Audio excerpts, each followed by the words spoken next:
আসসালামু আলাইকুম। আবার একটি নতুন ভিডিও নিয়ে আপনাদের মাঝে হাজির হলাম। তো ভিডিওটি শুরু করার আগে আমরা স্ক্রিনে একটা ভিডিও দেখে নিই, তারপরে আমরা বিস্তারিত আলোচনা করব। এই যে দেখেন, আমার স্ক্রিনে যে ভিডিওটি দেখতে পাচ্ছেন, এটি হচ্ছে বর্তমান আফগানিস্তানের একটি রাস্তা মেরামত কাজ শেষ হওয়ার পর যারা কন্ট্রাক্ট নিয়েছিলেন তাদের নিয়ে একটি পর্যালোচনা। তো আপনারা ভিডিওটি দেখতে থাকুন এবং এই ফাঁকে আমরা কথা বলতে থাকি।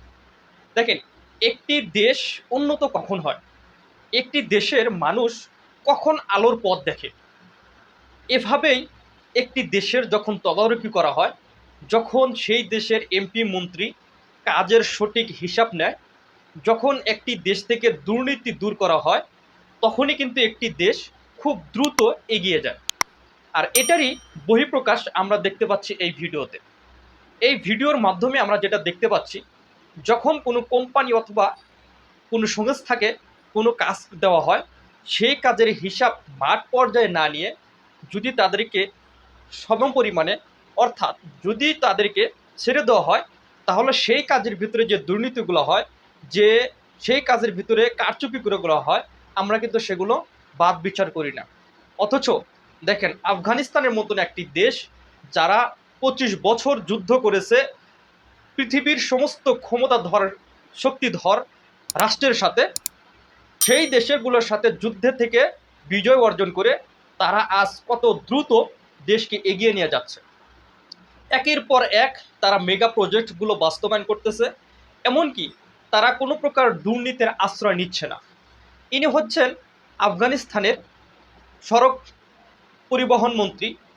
এনার নেতৃত্বে দেখেন কিভাবে মনিটরিং করা হচ্ছে, রাস্তার ডিপ খনন করে সেখান থেকে কতটুক পরিমাণ পুরুত্ব রাস্তার ভিতরে দেওয়া হয়েছিল, সেখানে কোনো সমস্যা আছে কিনা, সেখানে কোনো দুর্নীতি হয়েছে কিনা, সেখানে কোনো কারচুপি হয়েছে কিনা, সেগুলো কিন্তু তদারকি করতেছে। অনুরূপ আমাদের বাংলাদেশও যদি এরকম তদারকি হতো বিগত দিনগুলোতে, তাহলে কোনো রাস্তা আমাদেরকে 1 মাসের ভিতরে, আমরা দেখতে পেয়েছি অনেক রাস্তা আমাদের দেশে 1, 2, 6 মাসের ভিতরে রাস্তা উঠে গিয়েছে। এরকমটা আমাদের দেশে হতো না। একটি রাস্তা যদি 10 বছর 15 বছর না যায়, তাহলে সেখানে কত পরিমাণ টাকা ইনভেস্ট করতে হয় আর রাষ্ট্রের কত লস হয়, সেটা যদি আমাদের নেতারা বুঝতো, তাহলে দেশের জনগণের এত ভোগান্তি পোহাতে হতো না। তো যাই হোক, ভিডিও শেষে একটি কথাই বলবো, আমাদের দেশে এরকম সৎ নেতৃত্ব আমরা কামনা করি। আমরা যার যার জায়গা থেকে সর্বোচ্চ চেষ্টা করব আমরা জানি আমাদের রাষ্ট্রে সৎ নেতৃত্ব নিয়ে আসতে পারি। এই আশা ব্যক্ত করে আজকের ভিডিওটি এখানে শেষ করছি। ভালো থাকবেন, সুস্থ থাকবেন। আল্লাহ হাফেজ।